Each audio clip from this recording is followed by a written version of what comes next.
trabalho em um ambiente competitivo e agressivo e não vai funcionar. Não vai funcionar eu falar dos meus sentimentos, não vai funcionar eu identificar a minha necessidade para fazer um pedido. Ou eu continuo fazendo desse jeito, ou as pessoas aqui não vão me respeitar. E aí eu tenho exemplos reais, né, de clientes meus, porque durante as sessões de coaching, muitos dos meus clientes trazem problemas, questões com o chefe, com o colaborador, né? E a gente faz um trabalho de comunicação não violenta para que essa pessoa consiga ter um melhor desempenho aí nesses ambientes. E eu tenho casos de que mesmo aí eu vou contar um case, mesmo em um ambiente extremamente agressivo e competitivo, quando a pessoa consegue tirar esses elementos do diálogo, porque o ambiente já está tão comprometido, as pessoas já estão tão à flor da pele, que quando você entra com uma comunicação um pouco mais, né, sem esses julgamentos, um pouco mais assertiva e um pouco mais objetiva, ela é capaz de clarear as ideias, de sossegar um pouco os ânimos, né? Então, um exemplo que eu tenho, um cliente meu que trabalha numa grande multinacional, ele teve de tecnologia, ele teve uma reunião no México e então ele tinha um duplo desafio. Ele tinha um desafio de estar resolvendo uma situação extremamente problemática com um cliente internacional, e ele também tinha o desafio do idioma, né? Então ele tinha que conseguir falar ali num idioma que não é natural para ele, claro, ele é fluente, mas não é natural.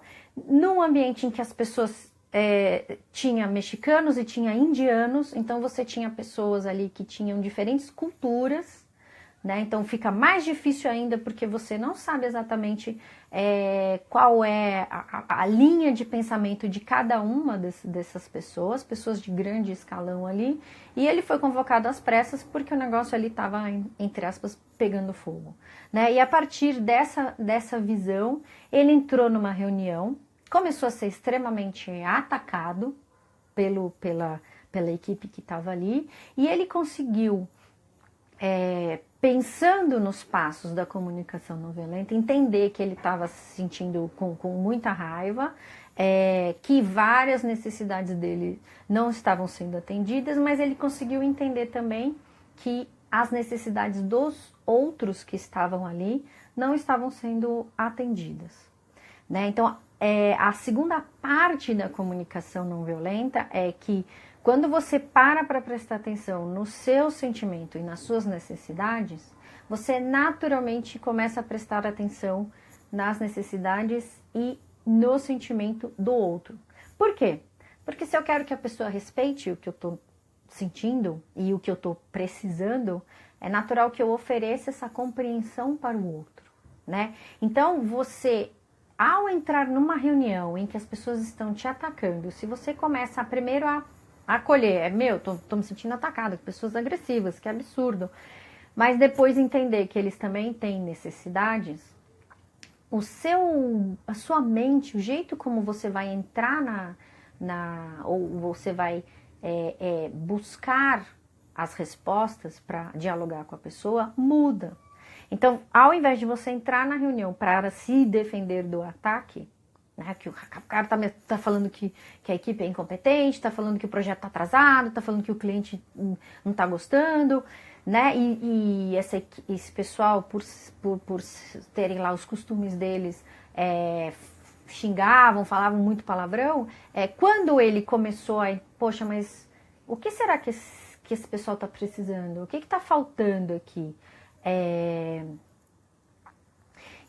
A Mimi tá falando comigo, que pena, Mimi, mas a gente vai ficar ao vivo, depois que acabar ele volta pro ar de novo. Então, retomando aqui, quando a pessoa entra numa reunião não querendo se defender, mas tentando compreender o próximo, a mudança de sentimento, a mudança de forma de você... a sua cognição para criar as respostas também muda. Seu estado emocional muda. Você sai de um lugar de defesa e passa para um lugar de quero fazer funcionar essa reunião. E aí é impressionante, porque o sentimento de raiva de estar sendo atacado, ele muda.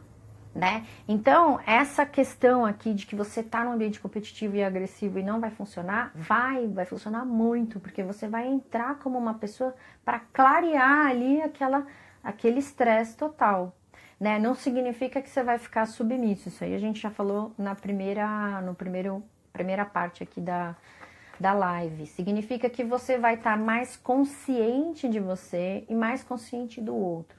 Eu acho que tem uma frase do Marshall que eu adoro, eu repito muito ela porque ela faz muito sentido e quando eu entendi ela, também me trouxe muitos insights. Ele fala que todo o ato violento, ele é reflexo de uma necessidade não atendida.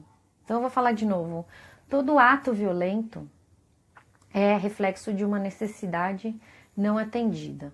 Necessidade não atendida é aquilo que eu estava falando. A gente tem necessidade de respeito, de autonomia, de confiança, tem necessidade, por exemplo, de liberdade, né, do belo. Então tem algumas necessidades que não são só as básicas, né, lembrando da pirâmide de Maslow, que dependem muito dos nossos valores. Necessidades são valores. Então, quem tem o valor da justiça, por exemplo, quando ele vê alguma situação em que a justiça não foi feita, essa pessoa logo se incomoda, né?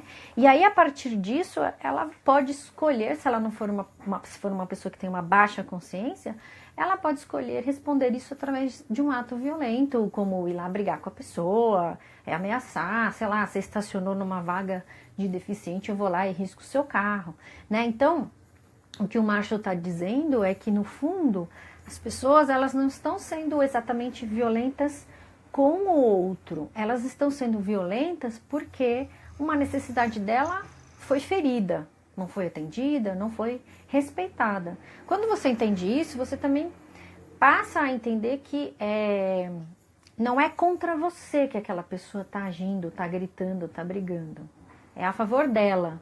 E eu acho que, assim, para mim, isso mudou muito, né? Quando você percebe que você é apenas a pessoa que estava ali na frente dela no momento X, e que ela agiria dessa forma agressiva com qualquer pessoa que tivesse ferido a necessidade dela, né?